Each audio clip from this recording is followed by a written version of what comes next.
The NFL Scouting Combine is a week away. Cap casualties on the Dolphins could be in play for the division, and the Maxx Crosby sweepstakes continue. Hello, everyone, and welcome into First and North. I'm Cassie Carlson. Joining me this week, we have the voice of the Lions, Dan Miller. We have Tim Van Voren from Fox Milwaukee and Pierre Nugent from Fox Minneapolis. We'll be getting you up to speed on all things going on in the NFC North. I want to start with the NFL ranking all 32 teams' rookie draft classes from last year now that the season's over. And here's how the NFC North fared. The Bears lead the list. They are ranked first overall with an A, and one of only two teams alongside the Browns to receive a solid A. Detroit ranks 16th with a B, Vikings 28th with a C, and rounding out the list, the Packers ranked last with a D+. Tim, your reaction to how the Packers rookie class was viewed? Cassie, if they were grading at the moment, draft excitement at the moment, the Packers would have been A+. Remember, it was in Green Bay. Matthew Golden was there. Everybody was all excited. First wide receiver, first round in decades, and it just never really panned out. Golden wasn't a flop. He just didn't produce a whole lot.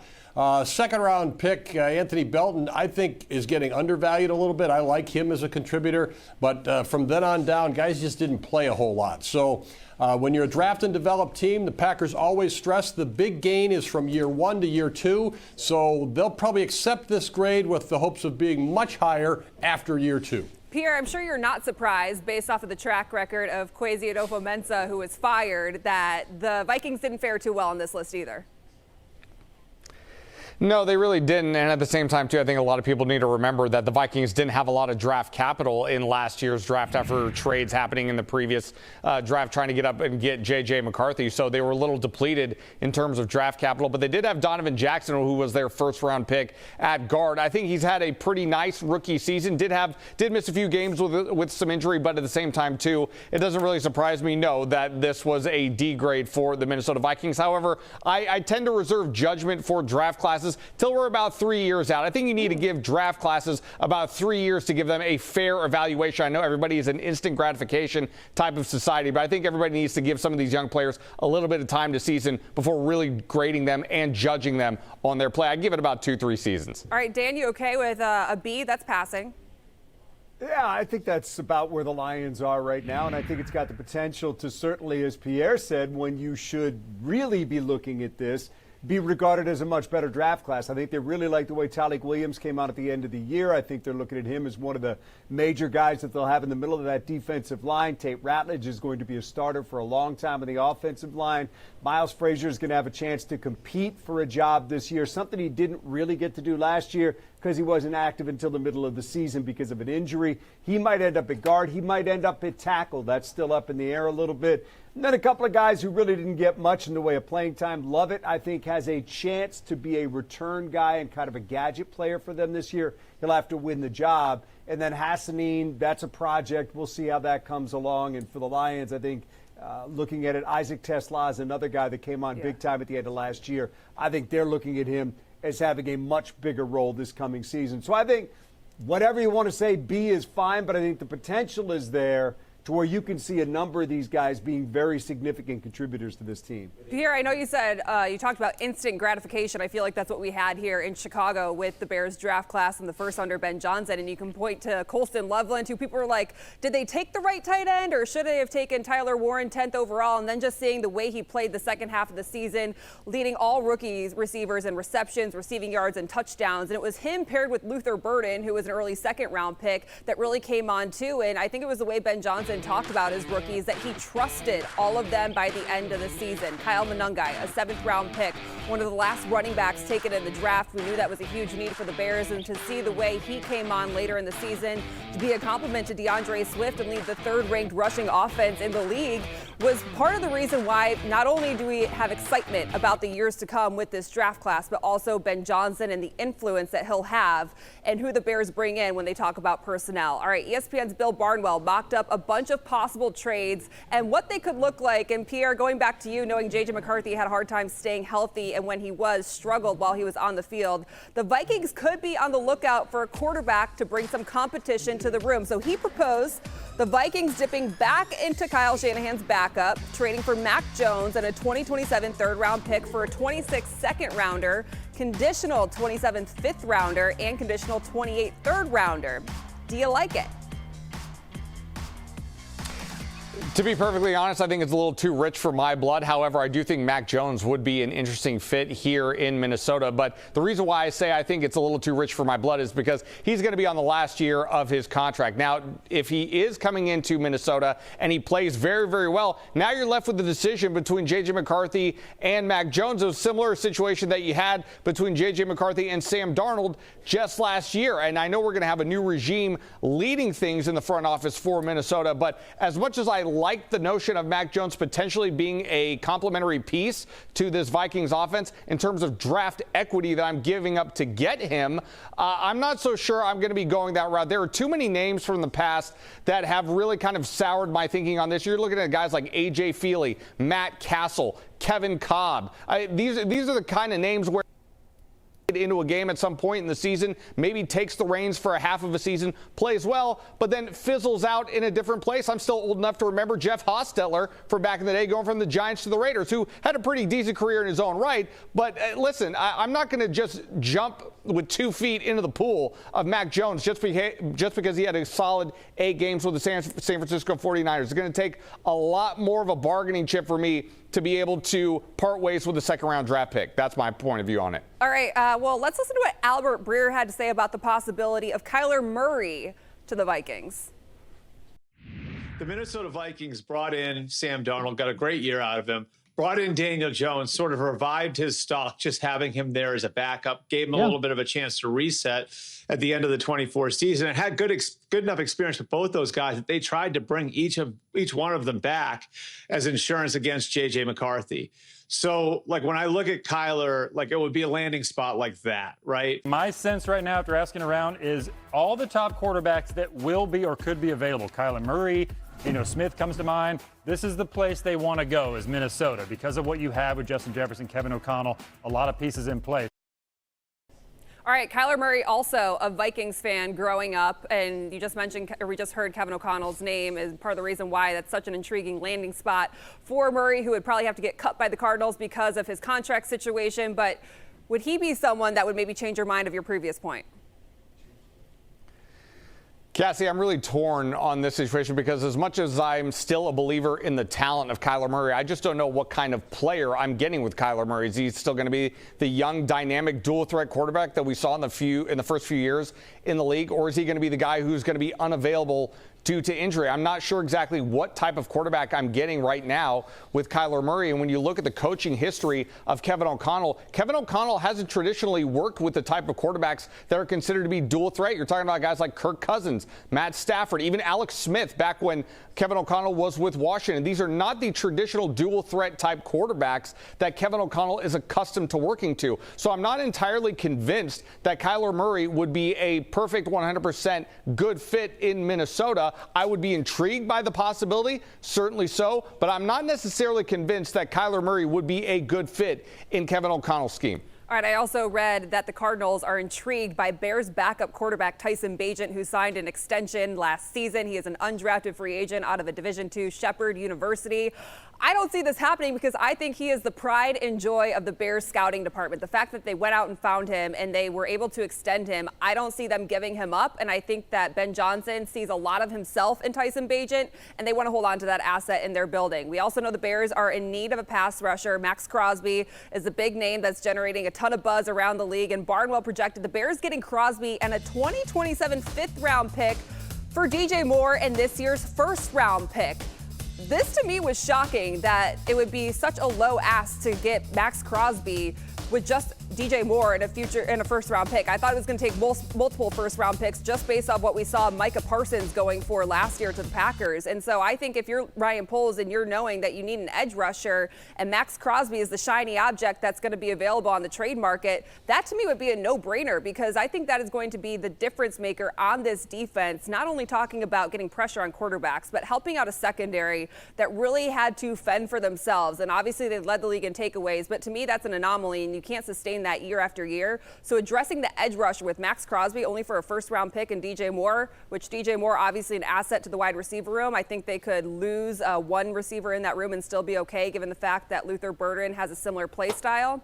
I would do that in a heartbeat. And then I got to add this too. We saw Caleb Williams, a guest on Maxx Crosby's podcast today. So there's already a relationship brewing there, and I know they can't do any tampering, but that seems like it was planted perfectly at this time of the year. And Dan, I want to go to you now because teams are starting to release players. The Dolphins yesterday releasing Tyreek Hill and Bradley Chubb. Is Chubb someone you think would fit into the Lions' needs? And I also saw when they look at free agents, Joey Bosa could be one too.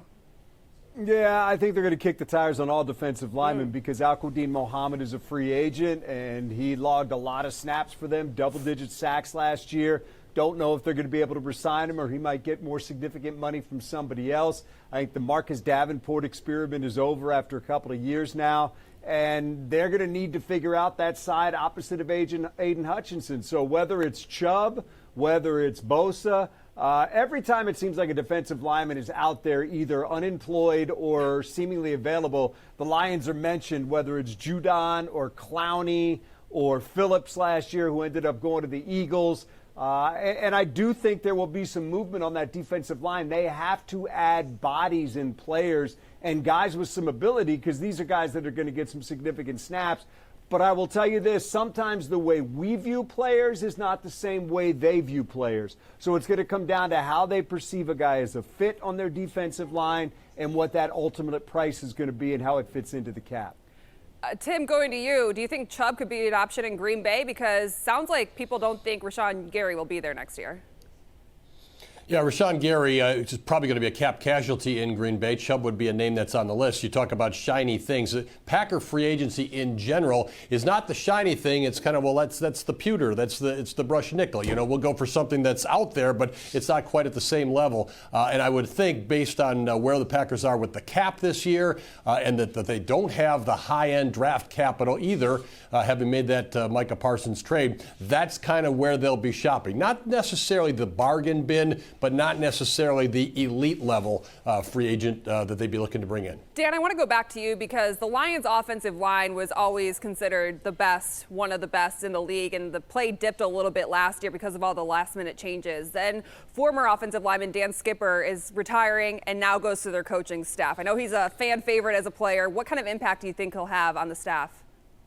Well, I think he's a guy that you look at and you understand that he was somebody who had to grind in this league, and his work ethic is what ultimately helped him find a spot. He bounced around, wasn't really a fit in much of any place. Then all of a sudden he found a role in Detroit as that sixth offensive lineman, as that swing tackle, as the guy that would come in when they went to their jumbo packages. And he carved out a spot for him in this league and became an important player on a team. I think other guys respect that. I think other guys understand that's kind of what this league is. Not everybody walks into a starting job. Not everybody becomes rich right away in this league because you're a pro football player. Some guys have to fight, scratch, and claw, and Dan Skipper is one of those guys. We've seen it before with Don Muhlbach, who went from being a player to being on this coaching staff.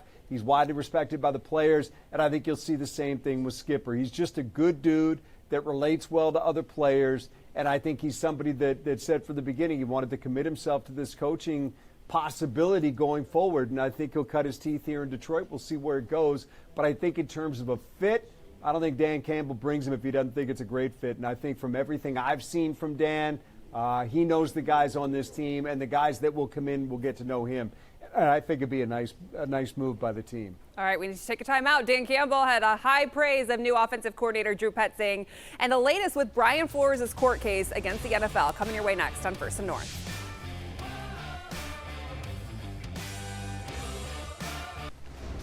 Welcome back to First and North. I'm Cassie Carlson at our Fox 32 studios in Chicago, joined by Dan Miller in Detroit, Tim Van Voren in Milwaukee, and Pierre Nugent in Minneapolis. And Pierre, I want to start this segment with you because we talked about Brian Flores remaining in Minnesota. He's been in coaching talks over the last few seasons, but hasn't gotten a second chance at being a head coach because he is, of course, part of a discrimination lawsuit against the NFL for its hiring practices for black coaches after he was fired from Miami back in 2022. There's been some movement on this lawsuit this week. What's the latest that you know?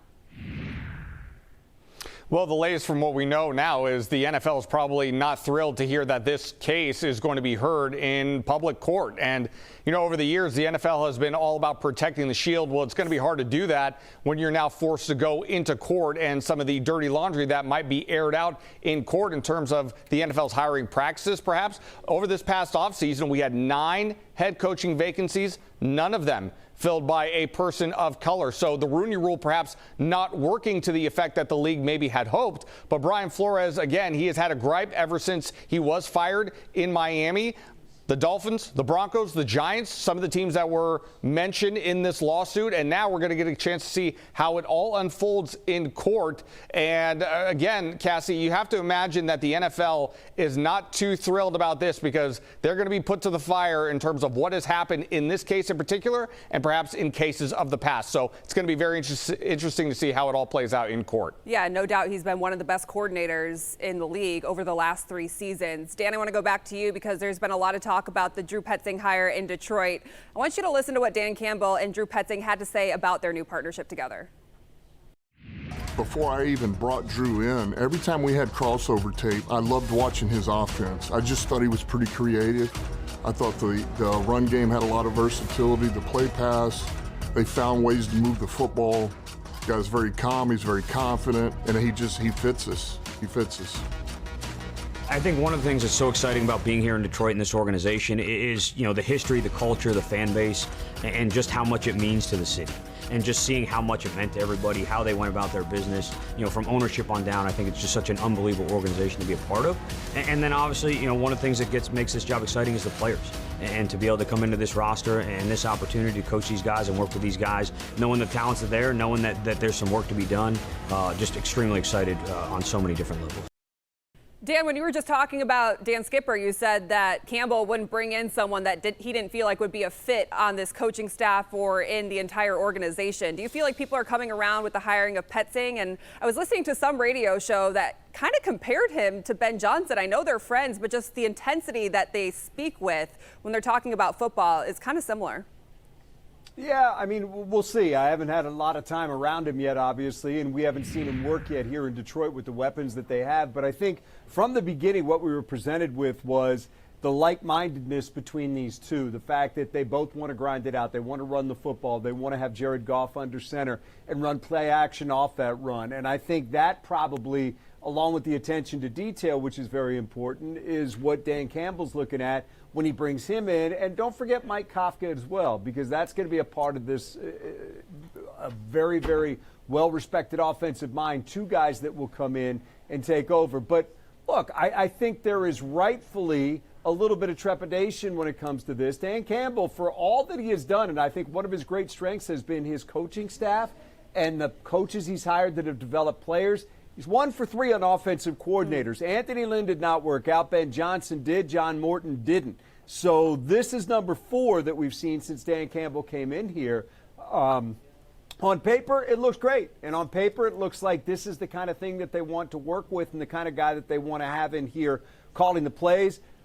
But they do have some work to do in terms of personnel, because if they don't fix that offensive line, he'll run into the same problems they had last year. Pierre, I'm sorry to hit you with so many quarterback questions when we're talking about the Vikings, but it's the most topical thing right now, it seems, in the offseason. I want you to take a listen to what former Vikings Anthony Barr and Eric Kendricks had to say about the Vikings' decision to let Sam Darnold go. Should they have pushed harder, I guess, to sign it? Won 14 games with Minnesota last year and then lost the game against the Lions, played poorly that game, which was for the division, I believe. And then the following week they had to go to L.A. to play the Rams, and he threw up another stinker. Do you put more weight into the 14 games prior to those 2 games, or do those 2 games matter more because they're just magnified? Most people in that building knew that JJ just wasn't quite ready. I think he needed an older mentor to kind of shadow for another 2 years. Mentorship is crucial. There's like some positions where it pays to have a veteran in front of you. I think he still has potential. I think he can still be great. You know, quarterback. Year 2, right? Yeah. Year 2 playing full time. So we're not like counting them out. I think they do regret not signing a vet to let JJ learn from for another 1 or 2 years. And quarterbacks, they're not granted or afforded the same patience that a lot of different position players are given. I guess my question is, was there a relationship between Carson Wentz and JJ McCarthy where McCarthy could have learned from him? Because I look at what the Bears did with Caleb Williams in his rookie season. He did not have a veteran to learn behind, and we saw the consequences of it. Then they kind of, right the ship by bringing in Case Keenum, who acted as his kind of coach behind the scenes and in the meeting room. So do you feel like there was a relationship there, or did McCarthy just need another year of sitting and watching?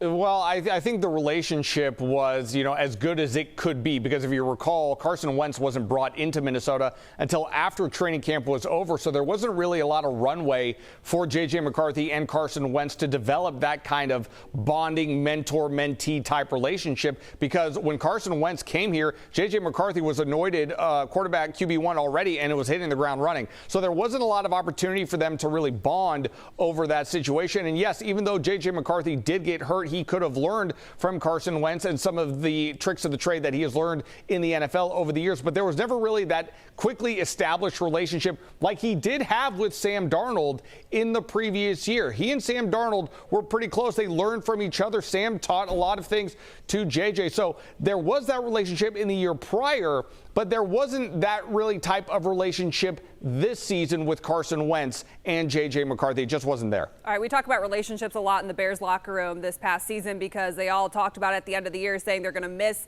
just the guys in the room because they know it's never going to be the same. And with the Bears cap situation not having much room right now, knowing there are going to be a handful of cap casualties, Tremaine Edmonds being one that would free up $15 million. DeAndre Swift is another one because he would free up $7 million. And he said to the Chicago Sun-Times that I don't want to play anywhere else other than Chicago. And I think of what DeAndre Swift meant to this offense. Like we mentioned before, the Bears had the third best running game in the league, and it was what Ben Johnson's entire offense was predicated on. And I also think back to the narrative between DeAndre Swift and Ben Johnson when Ben Johnson was hired, because Swift was in Detroit under Ben Johnson when the Lions drafted Jahmyr Gibbs. Then he was traded away, and a lot of people thought that Ben Johnson never believed in DeAndre Swift, but instead, he was really adamant that he thought that he had the skill set that he really wanted in this offense. He had a career year. He averaged 4.9 yards per carry, coming off a year where he had one of his worst averages per carry the year before. And I feel like DeAndre Swift is someone that the creativity and the way he's able to pass out of the backfield